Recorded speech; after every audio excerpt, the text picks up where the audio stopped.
Committee ang Let the evidence speak. Ang mas mahalagang tanong ay kung nasaan ang pera. Aprobado na ng House Justice Committee ang Articles of Impeachment laban kay VP Sara. Unanimous ang naging boto ng mga miyembro ng komite. Narito ang agenda report ni Aisa. Unanimous. Ano po? Kaya yun sa mga nagsasabi na hindi matutuloy yan, mukhang ilan na lang. Sabi po yung kanina nagkomento, 51 na lang ang kulang. Kasi 106 lang ang kailangan. 1/3 ng Congress. 106 times 3. Ibig sabihin, 318 ang mga congressman. Ano po? Kung 106 ang 1/3. Ayan, Mirafuentes, live nag-uulat mula sa Batasan. Aisaya, ano na ang susunod na hakbang sa Kamara? Yes, Corina, kagaya nga ng inaasahan, magtutuloy-tuloy na hanggang sa plenaryo ng Kamara ang impeachment ni Vice President Sara Duterte. Yan ay matapos tapusin kanina ng House Committee on Justice ang kanilang huling pagdinig sa pag-aproba ng kanilang committee report. Makalipas ang mahigit isang oras, inaprubahan ng House Committee on Justice ang report kaugnay sa impeachment ni Vice President Sara Duterte. Let it be placed on the record that 55 out of 55 justice Walang bumoto na no sa impeachment. members physically present manifested their support to the approval of the committee report, to the attached resolution setting forth the articles of impeachment as amended. The chair Kaya siguro yung minority sila Binoy nagkaroon ng emergency pagpupulong doon sa Senado. Ano ho? Dahil ilan na lang po yung 51 mga kababayan. Out of ilan? Kung 200 kung 55 yon, meron ilan na lang ho. Parang 200 250 268 na lang. Sa 268 na hindi pa Siyempre yung 55 yun, sigurado boboto na yun. Ano? Sa 268, tama ba? 55, 268 or 2 something like that. Naku po.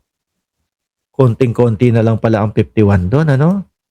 therefore declares the motion unanimously approved. Ay, Kalakip rin ito ang resolusyon na naglalaman ng articles of impeachment na imbis na 7 ay naging 4 na lang. Pinagsama sa report ang 2 verified complaints na naglalahad ng iba't ibang batayan para mapatalsik ang bise. Kabilang dito ang paglabag sa konstitusyon, bribery, graft and corruption at betrayal of public trust. Iyakyat na ang mga dokumento sa plenaryo para sa betrayal of public trust yata, kasama doon yung sa pagbabanta sa buhay ng Pangulo. botohan na ng mga mambabatas base sa itatakdang schedule. Sa kabila naman ng mga ugong na unti-unti na umanong nalalagas ang bilang ng mga pabor sa impeachment, tiwala pa rin ang ilang miyembro ng Justice Committee. Ilan na lang yan?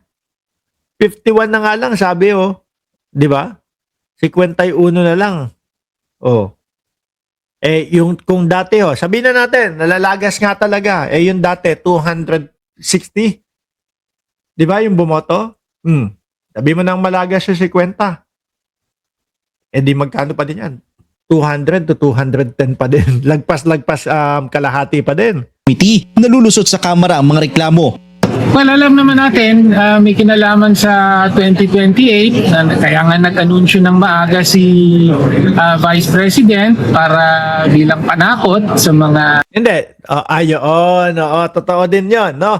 Unang iniisip ko doon kung bakit may anunsyo ng napakaaga sa 2028, ang unang iniisip ko para maging depensa nila at maipaliwanag nila sa mamamayang Pilipino na kaya sila ini-impeach dahil nag-anunsyo ang Vice Presidente. Iyon din pala yung isa, no? Para, nag-announce na ako, tatakbo ako. Kayong mga congressman, lagot kayo sa akin. Mukhang hindi tumalab. Mukhang hindi natatakot sa Vice Presidente yung mga congressman, ano? Sa Senado, mukhang madaming takot.